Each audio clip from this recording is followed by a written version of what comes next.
राम जी, देहरादून से। गुरुदेव भगवान, आपको चरणों में कोटि कोटि प्रणाम।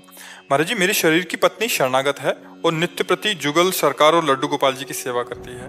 महाराज जी, पर कभी कभी देखता हूँ कि उसके शरीर पे कभी संकट आते हैं तो मेरा मन विचलित होता है कि ये भगवान की भक्ति भी करती है और उसके जीवन में कष्ट भी आ रहे हैं। देखो, एक बात समझनी होगी कि हमारी जो पुरानी खेती की कमाई है वो तो हमें खाना पड़ेगा, जो नई खेती बोई है इसका इंतजार करना पड़ेगा।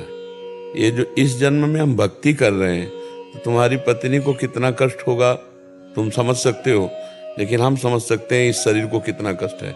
तुम्हारी पत्नी कितनी भक्ति करती है वो तुम समझ सकते हो या वो समझ सकती है, लेकिन बचपन से भगवान के मार्ग में तो पूर्व का जो पाप कर्म है जिसे प्रारब्ध कहते हैं उसे भोगना पड़ता है।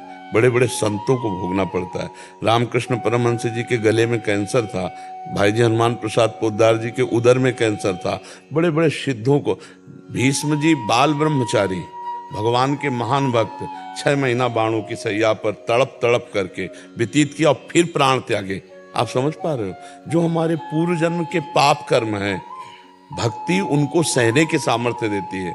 जो हम नवीन भक्ति कर रहे हैं ये हमारे संचित कर्म को भस्म करेगी, जो गोदाम रूप जमा है। अनेक जन्मों के कर्म जो जमा है उनका नाम संचित, जो अभी हम नए कर रहे हैं उनका नाम क्रियमाण। और जिन शरीर की रचना 2 कर्मों से हुई, पाप और पुण्य, सुख और दुख, उससे ये शरीर कभी सुखी होता है और कभी दुखी होता है। तो वो प्रारब्ध पहले रच चुका है, भक्ति अब कर रहे हैं। और जन्म के पहले शरीर का प्रारब्ध रच गया है कि 40 साल में ये होगा, 30वें वर्ष में ये होगा, 5वें।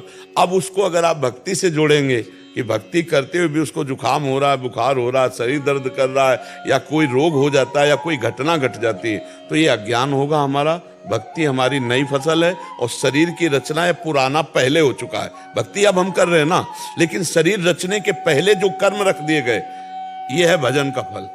कि भगवान की शरण में है तो हमको महसूस नहीं होने दे रहा और भयानक कष्ट है। भक्ति का फल सहनशीलता और अगला हमारा हिसाब बढ़िया होगा। ये हमारी अभी की फसल है, पिछली फसल भोगनी पड़ेगी, इसके लिए तैयार रहना पड़ेगा। अगर भक्ति ना करो तो भी भोगनी पड़ेगी, भक्ति करोगे तो भी भोगनी पड़ेगी। तो भक्ति क्या बल देगी? भोगने की सामर्थ्य। और आंतरिक जो फल है वो उसका हम ना वाणी से वर्णन कर सकते ना तुम्हें बता सकते। तो हम भक्ति को इस बात में न तौले कि जुखाम ना हो, बुखार ना हो, मतलब भक्ति थोड़ी बारी कर दी तो कोई रोग ना हो। नहीं, ये होगा। बड़े बड़े सिद्धों को हुआ है, क्योंकि शरीर अब भजन करके सिद्ध हुआ है, लेकिन जन्म के पहले इसकी रचना हो गई पाप और पुण्य से मिश्रित शरीर की।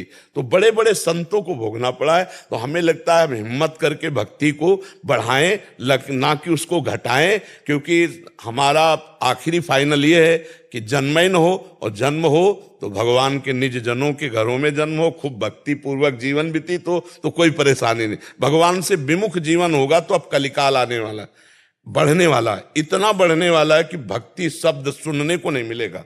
आगे जो समय आएगा वहां कलिकाल बिहाल भये मनुजा नहीं माने को अनुजा तनुजा। ऐसा भ्रष्ट संसार हो जाएगा कि धर्म से चलना मुश्किल हो जाएगा। कलिकाल ऐसा बढ़ता चला जाएगा कि भजन नाम से मतलब नहीं रह जाएगा, भगवान की प्राप्ति नाम से मतलब नहीं रहे। तो हमें लगता है इस जन्म में हम भक्ति अपनी ऐसी बढ़ाएं कि या तो भगवान को प्राप्त हो जाए, और या फिर जैसे आप ब्रजवासी हो, अब जन्मई से गिरिराज जी की आराधना है, उन्हीं में जन्म, उन्हीं में जवानी, उन्हीं में मरना है। तो अब ऐसे जन्म 1000 बार हो तो हमें क्या परेशानी है नहीं? और संसार में तो बहुत ही भयावह है। तो इसीलिए भक्ति को तो रोको मत,